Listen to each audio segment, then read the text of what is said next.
Hello and welcome to the Trumped Up Podcast. I am your host, Keith Rao. This is episode 6, The Vicious Cycle.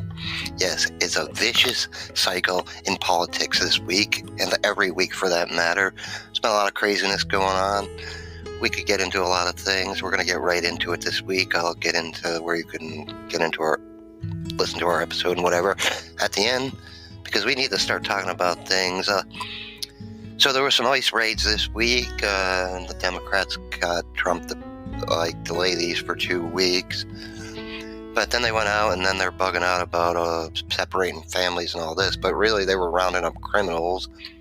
I guess 22 MS-13 members were rounded up, 19 of which were here illegally. They came across our border illegally. But they've now been charged in California, which is a good thing.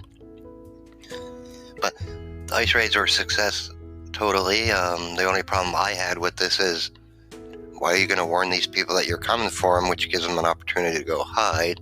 I mean, we don't warn drug dealers we're coming for them. We just throw a flashbang grenade through the window, kick the door in, tear gas them, whatever, and go in and get them, take them. This also happens when people are wanted for really violent crimes. But Trump warned them, unfortunately, so I'm sure we didn't get as many. The numbers really haven't come out yet, but I'm sure the numbers are going to be great. And if we secured the border, see, the Democrats all are talking about, these raids. But if the people in Congress, not just Democrats, if all people in Congress on both sides of the aisle would actually get together and fix the immigration laws, we wouldn't have to worry about ICE raids so often. And it's not like these things are new, man. These things happen every week. It's just part of ICE and Homeland Security's job. They go out and round these people up. I guess, I don't know if it was the DEA or the Coast Guard or whoever, also shipping a cargo ship owned by JP Morgan. They seized a massive amount of drugs in that, which I'm not saying that JP Morgan had anything to do with this, but that's a hell of a seizure. Then we had some protesters raising the Mexican flag at some Antifa protesters raising the flag at Colorado immigration facility. I don't know if they support Mexico so much and they'd rather raise the Mexican flag than the American flag. I don't know why they haven't moved there yet. I mean, this is a free country and you are free to leave at any time you choose. You can immigrate to anywhere in the world you want to. Go right ahead. We got into that last week.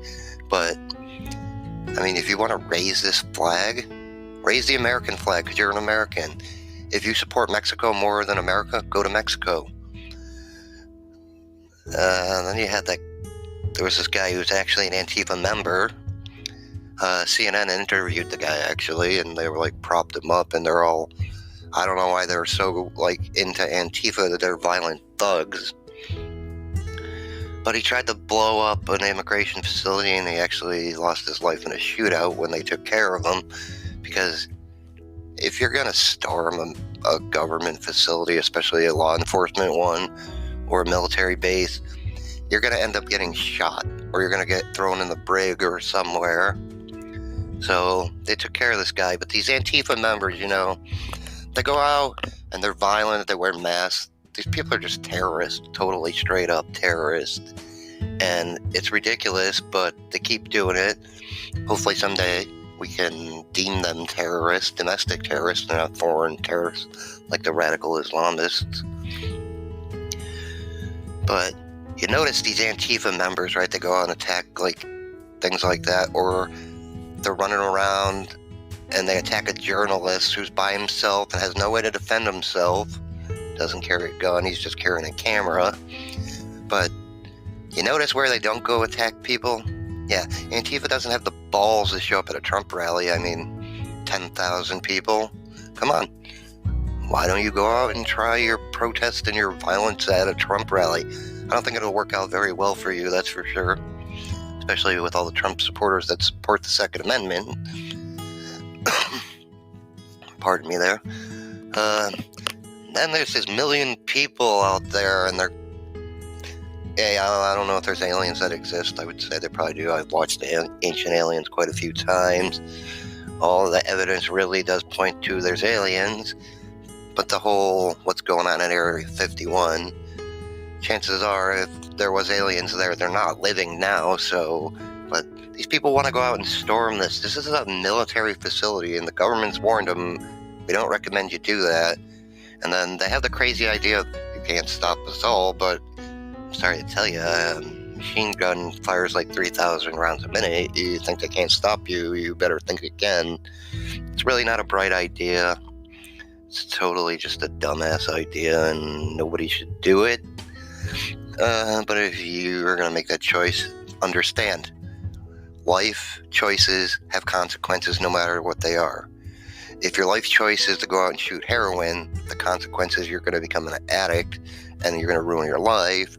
So the life consequence of this is you're probably going to get thrown in the brig or shot or something far worse where the government's going to ruin your life. Because you're not going to win against the government. I don't care who you are. You really can't beat the government one way or another. It's just the way it's always been.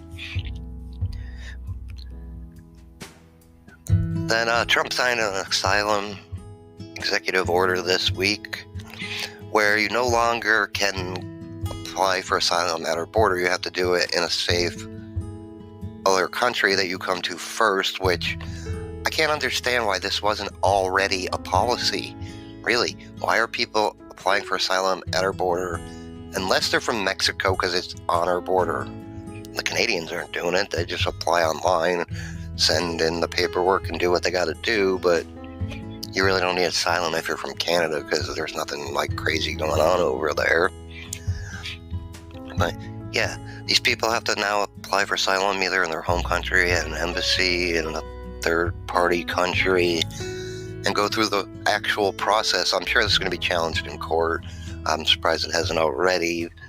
Trump's actually signed a couple executive orders this week, something to do with kidney care. He tried to do one with making transparency in drug prices, but somehow that got shut down in a court as usual. It's just insane, but these people, no matter what Trump does executively, Obama did this tons of things like with the dreamers and the unaccompanied minors and whatever people were here illegally. And chances are that's still illegal, but it still exists, and for some reason Trump didn't stop this. He was talking about stopping it for a while, but he didn't. I really wish he would. And then the Democrats come out with their policies all the time. I mean, these things are same old craziness that they've always been. Actually, no, there used to be a lot of moderate Democrats, and they actually would stand up for working class people, and they're not really about that. They're more about people from foreign countries. I mean, they'll pass a healthcare law that punishes you, makes you pay a fine for not having healthcare, but they want to give millions of dollars to illegal immigrants in healthcare, and it's just insane. I mean, they want to waste money on things like that, and the Green New Deal, and Medicare for all, and these things that cost billions and billions of dollars that we really can't afford. But we'll get into, but with the minimum wage increase policy that they're talking about, it sounds good on the front end, but on the back end, it's really not good. Sorry, I had lost my train of thought there. But did you think about, minimum wage go up, we'll get more money? No, you won't, because when the minimum wage goes up, everything else is going to go up. It's going to cost you more, so it's really not going to make your life any better. Than other more skilled jobs, those prices are going to go up, so then it's going to cost you more for everything. Then you're going to have to get into what the real... Sure, you're not really going to get that money anyway, because half of you are going to lose your job because they're going to get one person to do twice as much work because they're paying that much more money. I mean, some places the minimum wage is already pretty damn high, like in Massachusetts, where it is actually going to go to $15 an hour. But it's outrageous. Rents are sky high. Car insurance is pretty high. Gas prices are pretty high. Milk's going to go up. I mean, milk is dirt cheap right now. If you've been to Walmart lately, I mean, $1.25 a gallon. You can't beat that, but you'll be paying $4 a gallon for the cheap milk, and then somebody like Hood's milk will be like $8 a gallon. Loaf of bread's going to cost you $4. But it's really not going to help you either, because remember, these Democrats are trying to import all these illegals who will work for a lot less money than you, so the minimum wage then becomes irrelevant because you're not making that. Granted, why are we so worried about minimum wage? We should want to rise people up above minimum wage. Then I see in my home state here in Massachusetts, we have one, they want to create diaper banks, like food banks, where they give out diapers to poor people. But if you can't afford diapers, you really shouldn't be having a kid. So you wouldn't need the handout. I get it. People have problems and things happen and they need extra help. Okay, that's fine and dandy. There's help out there, but there's also a lot of people who have diapers left over after their kid grows, and maybe it is a useful idea, but all the good ideas, when they sound good up front, don't always tend to be that. That's what people will not dig into things. They'll just listen to this. Oh, this sounds great. But yeah, what cost does that come out? Massachusetts also wants to raise their welfare benefits, which is just going to create a greater state of dependency. Because why do you want to give people more money that are poor? Yes, sure, that helps them, but they tend not to get off the program, and they did just get rid of the child cap they had, and they'll probably get rid of the length of time eventually, which I don't know how they can do some of these things because it's a federally run program, but they're making their own rules over here. But some federally programs like that are administered by states. It's just the way it goes, I guess. But we're going to take a quick little break here and get a message from our sponsor, and we'll be right back.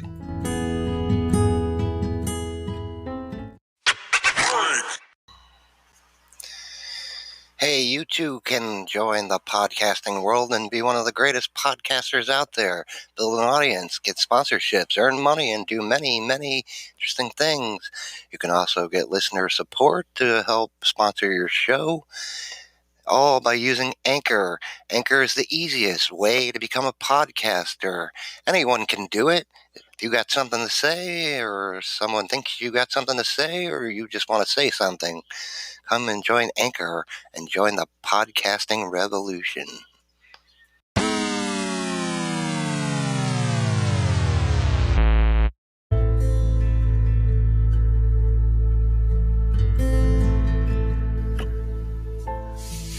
Okay, welcome back to the Trumped Up Podcast, Episode 6, The Vicious Cycle, which just keeps continuing. Unfortunately, there's a lot of Democrat division out there, and we'll get into that in a minute. So this last weekend here, Trump tweeted that if you don't like our country, you can go back to wherever the hell you came from. In general, one of the 4 people that took offense to this actually was from a foreign country. The other 3 are American-born citizens, but they've later since been deemed a squad. I don't know what kind of squad, the odd squad, the mod squad, the idiot squad, some kind of squad. I mean, JV squad, like compared to ISIS, yeah, or compared to like the long-term Congress people that have been there. But Trump never really mentioned anybody's name in this tweet. He just said this in general to not them, or maybe it was to them, whatever, they can take it that way, because even if Trump said something like, have a nice day, people would take this out of context like they always do. It's just the way it is and has been and always will be with these people. They're like in left field somewhere usually, but so he does this and they just assumed it was to them, not just anybody in America, that if you hate this country or you don't want to be here, there's no reason you have to stay here, like the people with the Mexican flag. You can all just go to wherever the hell you want. He's even re-emphasized later on that hey, if you don't like it, go where you go, but you can come back if you want, especially if you're a citizen. You're free to come back. But, I mean, if you don't like America, denounce your citizenship and go choose another country. I'm sure Canada is taking in immigrants. Mexico would be happy to have you. Go there and live there. Or maybe his point was that if you couldn't fix your country or your district you're from, how the hell do you think you're going to help America, especially with some of your crazy policies? But since then, we've had CNN and MSDNC over there. I mean, since Sunday, they've used the word racist over 2,000 times. Really, using a word over 2,000 times, eventually, you'll just block it out. It's like if you live near the train tracks and the train goes by, or if you live near an airport or an Air Force base and you're constantly hearing planes, eventually your mind just minimizes that, like, it doesn't matter anymore. I mean, it used to be every 2 to 4 years with the you're racist, you're sexist, you're misogynist, you're xenophobic, you're homophobic, whatever other identity politics from the identity politics playbook they can come up with. But, nobody's, okay, some people are still listening on the left, but this has been used so many times and it's so old and it's out of a playbook that identity politics really isn't working anymore. Actually, anything they try to use against Donald Trump from the conventional political strategy or the media strategy, it just doesn't work because we're in a different day and age now. So, I mean, they've been bugging out all week about this. They come out and hold this pointless press conference. I'm like, you people should be doing something useful, like introducing legislation and legislating and doing things that are important. So now they wasted 20 minutes of all our time with this press conference to call Trump a racist and whatever else they wanted to say, call him the occupant of the White House. Now, if I said Barack Obama was the occupant of the White House, I would have been called racist at that juncture, and so wouldn't you. Or if we said, he wasn't born in America and all that birther controversy that wasn't really disproven, but we won't get into that. But yeah, you would be called a racist if you said that, but calling him an occupant of the White House, no, he's the legitimately elected president of the United States. We know this now after a 2-year investigation that proved this, although the delusional people are still holding on to this. They're waiting for Robert Mueller next week if he actually shows up to testify, which nobody really knows. And we still think that's going to totally backfire in the Democrats' face, which it probably will. And Republicans are going to ask them some things that are going to make them all look really bad and point out things about the deep state and things about how you can't be a witness and a prosecutor or investigator in the same case. It just doesn't work. You would have to literally recuse yourself. But if you watch some conservative opinion shows, you'll get more of that from them. I'm not really going to get into that. But yeah, before this happened, Nancy Pelosi, Speaker of the House, she was having a little infight with the squad members, especially AOC over there, who luckily has a new challenger. She's a Jamaican immigrant. She was on Hannity last night, and she was very educated sounding, and she had some very good things to say. And if I was in her district, I'd sure as hell go out and vote for, I believe her name was Sheree Murray. But yeah, they were fighting. So then they tried to make it out like, oh, Trump stopped their division with this tweet, and they focused on this, but not really. Because then they did an interview with Gayle King over there on CBS, and they were still saying that Nancy Pelosi can't pick on them because they're women of color. But yeah, also in this press conference, they were talking about all brown voices should speak as brown voices, and all black voices should speak as black voices, and no, every voice should speak as an independent voice. Color is irrelevant. I mean, I'm white. That doesn't mean I have to go with policies that only support white people. Or if you're Asian, well, I can only support policies that suit Asian people. We all think the same. That's not the way it is. The left, well, yeah, they all think the same for the most part, but if you've seen, there was an impeachment vote just yesterday, and it totally went down. A lot of Democrats voted it down because they're moderates, and remember, they all been there since January. the original reason they got voted in was because they campaigned on health care, but it's been like 6 months now and nobody's done anything about health care. Nobody's introduced a bill. But so after this couple days of this division in the Democrat Party that came back together temporarily, Nancy Pelosi said what she had to say, the squad says what they have to say, and it's really a power struggle is what I'm seeing. They wrote that the Republican Party's obituary a few years ago because they thought it was dead, but Donald Trump single-handedly resurrected the Republican Party from the dead, and they speak with a unified voice, which the Democrats used to do that. But now there's so much infighting and division, and they're attacking each other with the same tactics they would use against Republicans normally, but now they're using them against themselves. I call that democratic cannibalism because they're all just going to eat each other alive, attacking each other, and then it's just going to be simple for Donald Trump to win campaigning on policy in 2020 because his policies are actually working. And fortunately, we need more people on the Republican side so we can get more things done, because the obstructionists over there aren't going to let things happen. But these people, it's always the same thing every 2-4 years, but now it's like every day, 80,000 times a day, the same identity politics. But they're going with traditional campaign strategies and traditional media strategies of attacking normal people who would normally run, who would cave. But Donald Trump never caves, if anyone's ever noticed. He never caves. He just backs up what he says. If you don't like it, too damn bad. It is what it is. He actually says a lot of things that a lot of Americans would say if people wouldn't attack him for saying it. But so this whole chaotic week we've had here with the squad, I mean, they really don't have any good ideas. They're totally racist themselves. They're totally against Jewish people, the country of Israel. They're totally anti-Semites. They've tweeted racist things quite a few times. But one tweet Trump put out there and they took it the wrong way or out of context, or they just dug into it more than they needed to. But now, that's the point of Trump. See, they do this, he'll just tweet something out, and then suddenly it's the story of the day. I mean, I literally turned into one, like New England cable news to check the weather, and then I seen breaking news, and I'm like, oh, what happened? And it was about Trump's racist tweet.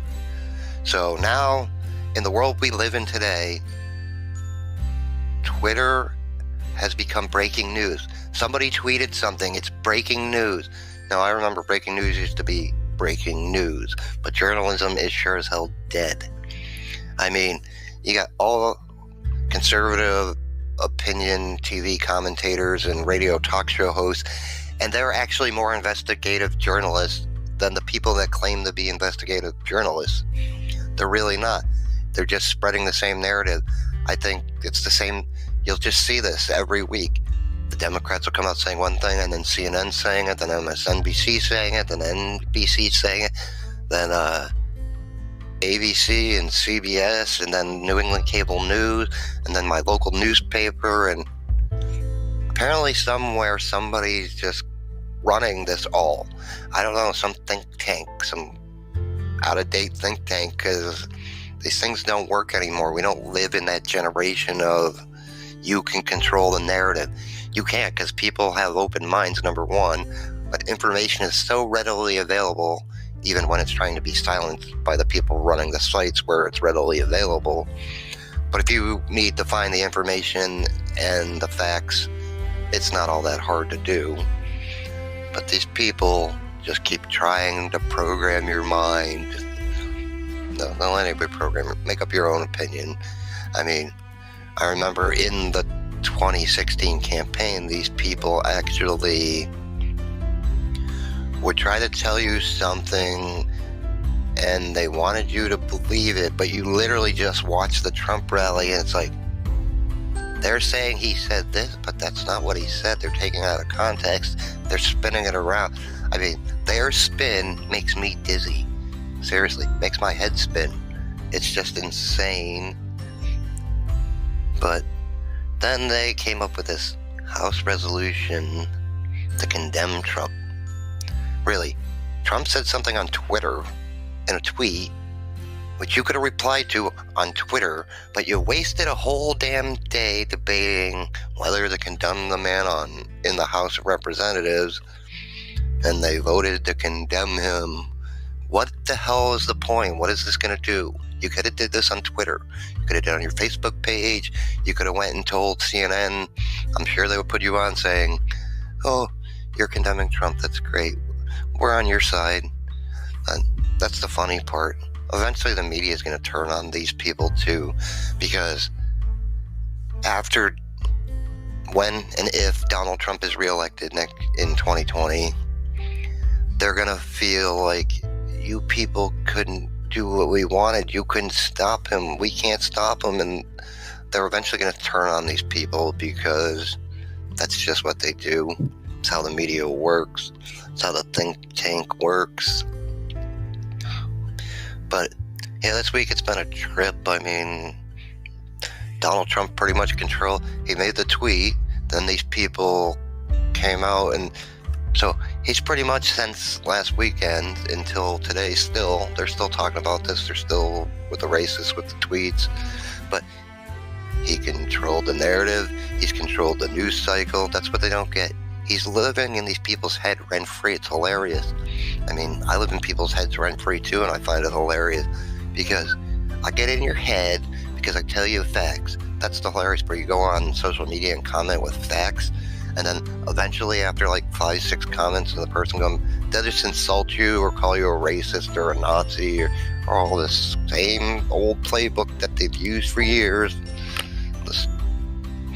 I mean, these people need to get with the times. It's 2019. Times have changed. You need to come up with a new playbook. You need to come up with a new plan because the one you have doesn't work. People are becoming immune to identity politics. They're not buying that anymore. We're not as divided as the media wants you to believe. They want to separate you so they can divide and conquer, like they're trying to say about Trump, who's trying to unify people on economic and national security issues. But they want to divide you so they can win, because if a house divided, it'll fall. But we're not divided as they'd like us to believe. So I hope next week will be a better episode. Sorry, I'm a little left field this week and could have been better, but there's so much going on in politics all the time, and with the media and the fake news and all that craziness, that sometimes it's hard to get a coherent point across sometimes. Sorry about the beginning. I had a little scratchy throat there. Remember, you can watch our You can listen to our podcast again. I'm doing really good today, guys. My podcast across a wide variety of hosting platforms, including Anchor, Apple, Breaker, Stitcher, Google, Radio Public, Pocket Casts, and more. You can catch the audio, video on YouTube. Go over to our Trumped Up Podcast Facebook page. Give us a like. You can, next week, you'll have a video version placed there too. And I hope you have a good week. Enjoy yourself. And hopefully the craziness calms down a little bit.